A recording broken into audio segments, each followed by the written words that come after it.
Hello students, welcome back to our channel. So guys, నాకైతే తెలుసు ఖచ్చితంగా మీరు క్వశ్చన్ పేపర్ కోసం అయితే ఎదురు చూస్తున్నారని. So 10th class mathematics supplementary very important question paper అనమాట. మీరైతే స్క్రీన్ మీద అయితే చూస్తున్నారు కదా. సో గైస్, మనకైతే మన వరకు ఖచ్చితంగా నెక్స్ట్ క్వశ్చన్ పేపర్ వచ్చే ఛాన్స్ అయితే ఉంది, మ్యాక్సిమం చెప్తున్నా. సో రేపు ఎగ్జామ్ అనగా మ్యాథమెటిక్స్ ఇవాళ మనకు క్వశ్చన్ పేపర్ రీచ్ అయ్యే ఛాన్స్ అయితే ఉంది. సో అట్లీస్ట్ మీరైతే ఖచ్చితంగా మన ఛానల్ అయితే గుర్తుపెట్టుకోండి. సో వీలైతే సబ్స్క్రైబ్ చేసుకొని పెట్టుకోండి. సో నేనైతే క్వశ్చన్ పేపర్ నా వరకు రాగానే మీకైతే ఖచ్చితంగా మీకైతే క్వశ్చన్ పేపర్ అప్లోడ్ చేస్తాను. సో మ్యాథమెటిక్స్ చాలా టఫ్గా ఫీల్ అవుతున్నారు మన సబ్స్క్రైబర్స్ అందరూ కూడా. సో గైస్, మీరైతే ఈచ్ అండ్ ఎవ్రీ క్వశ్చన్ అయితే ఉంది కదా, సో దీనికి రిలేటెడ్గా ఉండే మెథడ్స్ మాత్రం మీరు నేర్చుకోండి. ఖచ్చితంగా మీరు ఈజీగా స్కోర్ చేసే ఛాన్స్ అయితే ఉంది. సో గైస్, ఇకపోతే ఏపీ ఆర్జుకేట్ ట్రిప్లెట్కి సంబంధించి మీరు ఏమాత్రం టెన్షన్ అయితే పడకండి, మీకు కూడా ఛాన్స్ అయితే ఉంది.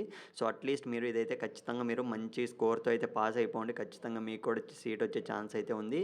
సో ఆర్జుకేట్ ట్రిప్లెట్కి సంబంధించి కూడా మన ఛానల్ ఎప్పటికప్పుడు అప్డేట్స్ ఇస్తూనే ఉన్నాను. సో పాలిసెట్కి సంబంధించి ఏపీ ఆర్జేసీకి సంబంధించి ఫ్రీగా ఇంటర్మీడియట్ 2 ఇయర్స్ ఉంది కదా, ఆ కోర్సుకి సంబంధించి కూడా అప్డేట్స్ అయితే ఇస్తూనే ఉంటాను. సో గైస్, ఇదైతే ప్రిపేర్ అయిపోండి. డౌట్ ఉంటే కామెంట్ చేయండి. సో ఆల్ ది బెస్ట్ ప్రతి ఒక్కరికైతే.